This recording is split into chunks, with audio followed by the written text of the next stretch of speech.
They say rain cleanses, purifies. But tonight, it just feels cold.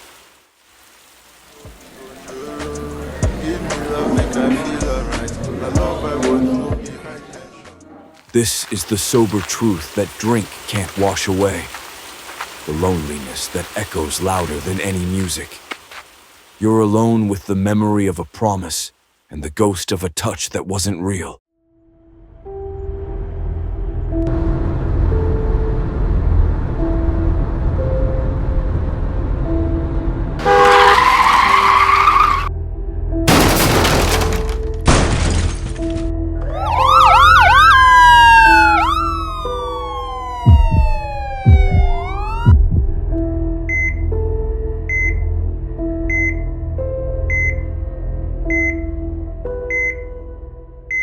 How it all started.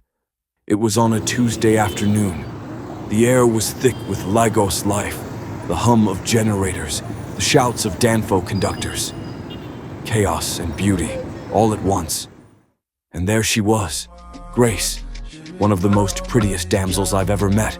Her regal demeanor, her smile, her aura, the way she walked. All of these got me ensnared by her visual poetry. My breath became a borrowed thing. She was a portrait of elegance moving through the chaos, utterly unaware of what's about to come.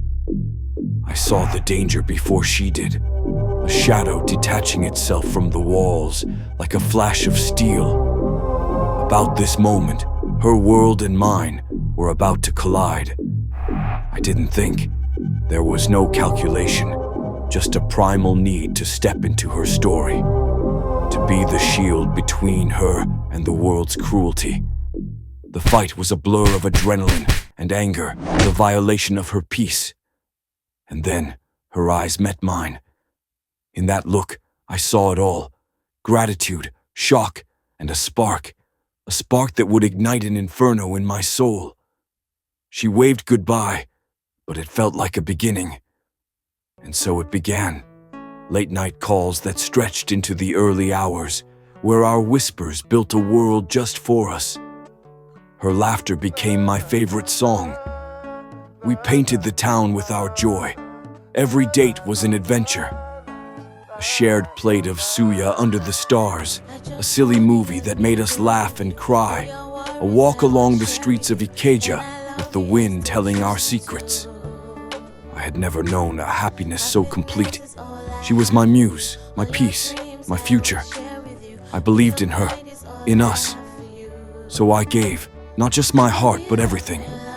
I sold my Rode NT1 microphone, the one for my music projects. Took loans from friends, which I'm still paying back.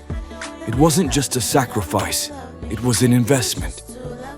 An investment in her dreams, her future, her purpose. The day of her birthday, I was more excited than she was.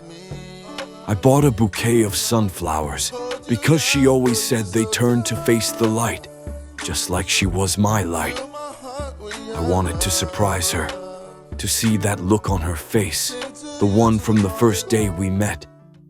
But fate had a different surprise in store for me. When I arrived, the door was slightly ajar. And through it I saw a scene that shattered my reality into a million jagged pieces. The world didn't just stop, it imploded. That sound was the sound of my heart breaking. It wasn't a crack, it was a deafening silence, swallowing every beautiful lie, every promised tomorrow, the trust, the dedication. It all meant nothing. I drove for hours. The city lights blurred into streaks of pain. How do you unlove someone? How do you remove a person who has become part of your very DNA? The anguish was a physical weight, crushing me. Days turned into weeks of gray. I was a ghost living in the shell of the man I used to be. Betrayed. Lost. But then, the sadness didn't fade. It hardened. It turned into something else. Something cold and gray. I made a vow to myself that day. If love was a game where the loyal player always loses, then I would change the game. I would never be a victim again. If the heart is just a thing to be, then I would lock mine away. Forever. No more love. Only moments. No more honesty. Only strategy. No more dedication. Only the thrill of the chase. They say what doesn't kill you makes you stronger. But sometimes what doesn't kill you just changes you into someone you never thought you'd be. My name is C. Pun, and this is no longer a love story. It's my story. Fuck with me, yeah, don't fuck with me, nigga. I don't really have time for your shenanigans. I don't give two fucks to your old shit, nigga. I'm straight like a lawnmower, full stop, nigga. Breathe on me, baby, no DD niggas. You really wanna try me?